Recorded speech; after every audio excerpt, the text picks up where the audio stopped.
This evening, we meet with a teacher who spreads holiday cheer to underprivileged children with the help of her high school students. But first, the No More movement and protests surrounding U.S. intervention in Ethiopia. That's tonight on Hawk News.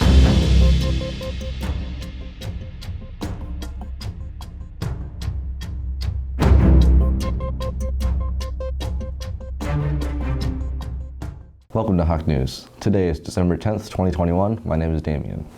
The Tigray's People Liberation Front, or TPLF, was established on the 18th of February, 1975 in Tigray, a province of Ethiopia.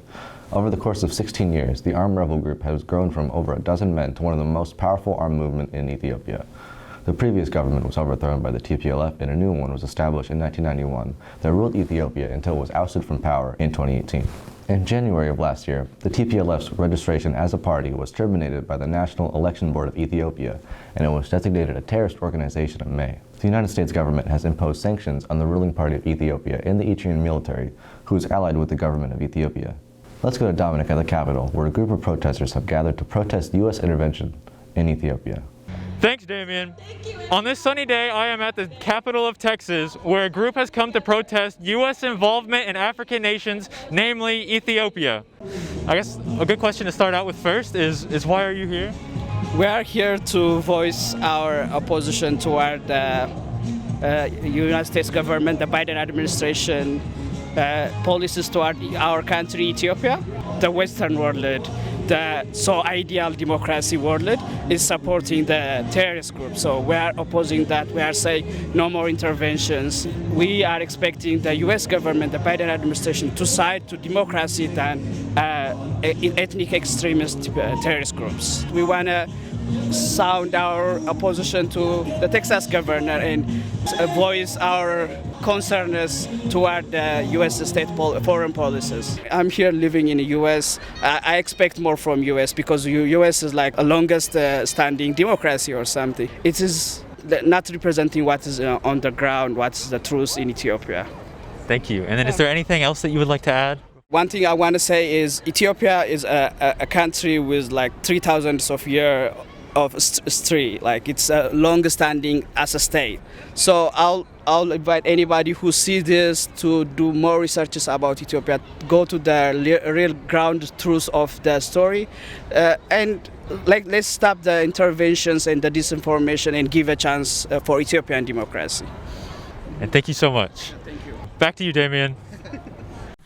Pflugerville ISD high school students have been participating in a holiday tradition of giving back to underprivileged elementary school students since 1982 with a program called Adopt a Child. So the concept of Adopt a Child is that high school students get together in their classes, they raise money, and then the elementary schools that we partner with identify children that are in need, and then that class technically adopts the child, and luckily for the time that we've always done it, the children get to come to the high school class and they get to have kind of a party and open their gifts and get to spend some time with the high school students.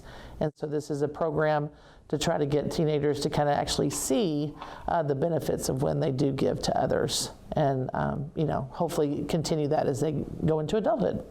Helen Barzy, who teaches U.S. history at Hendrickson High School, has a long-standing history with the program and leads the initiative to bring holiday spirit to the deserving students and high school students who participate.